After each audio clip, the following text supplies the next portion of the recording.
সেনাবাহিনী প্রধান জেনারেল ওয়াকার-উজ-জামান আহ্বান জানিয়েছেন, কাদা ছোড়াছুড়ি বন্ধ না করলে দেশের স্বাধীনতা, সার্বভৌমত্ব হুমকির মুখে পড়তে পারে।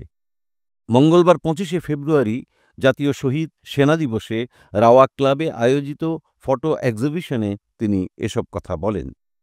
সবাইকে এক থাকার আহ্বান জানিয়ে সেনাপ্রধান বলেন, হানাহানি না করে দিন শেষে দেশ ও জাতির দিকে খেয়াল করে এক থাকতে হবে।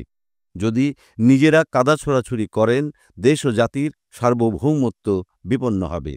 আমি সতর্ক করে দিচ্ছি, পরে বলতে পারবেন না যে সতর্ক করিনি। প্রধান উপদেষ্টা ডক্টর মোহাম্মদ ইউনূস যতটুকু পারছেন সাহায্য করছেন দেশকে ইউনাইটেড রাখার।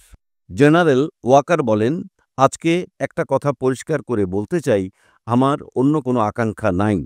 একটাই আকাঙ্ক্ষা, দেশ ও জাতিকে সুন্দর জায়গায় রেখে সেনানিবাসে ফেরত আসব।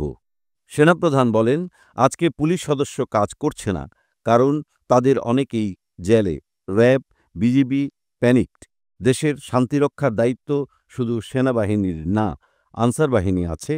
৩০,০০০ সেনাবাহিনীর সদস্য নিয়ে আমরা কি করব?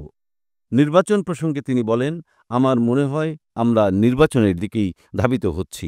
১৮ মাসের কথা বলেছিলাম, ডিসেম্বরের মধ্যে একটি সুষ্ঠু ও নিরপেক্ষ নির্বাচন প্রত্যাশা করছি। এ সময় তিনি সেনাবাহিনীর উপর আক্রমণ না করার আহ্বান জানিয়ে বলেন, সেনাবাহিনীর উপর আক্রমণ করবেন না।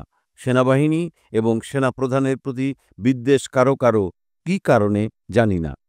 আমাদের সাহায্য করেন, আক্রমণ নয়। আমাদের উপদেশ দেন, আমি সবার কাছে শরণাপন্ন হই। আমরা ভালো উপদেশ গ্রহণ করব। আমরা এক থাকতে চাই। দেশ ও জাতিকে আমরা রক্ষা করতে চাই। সেনাপ্রধান বলেন, ৭ মাসে আমার অনেক হয়েছে। Enough is enough.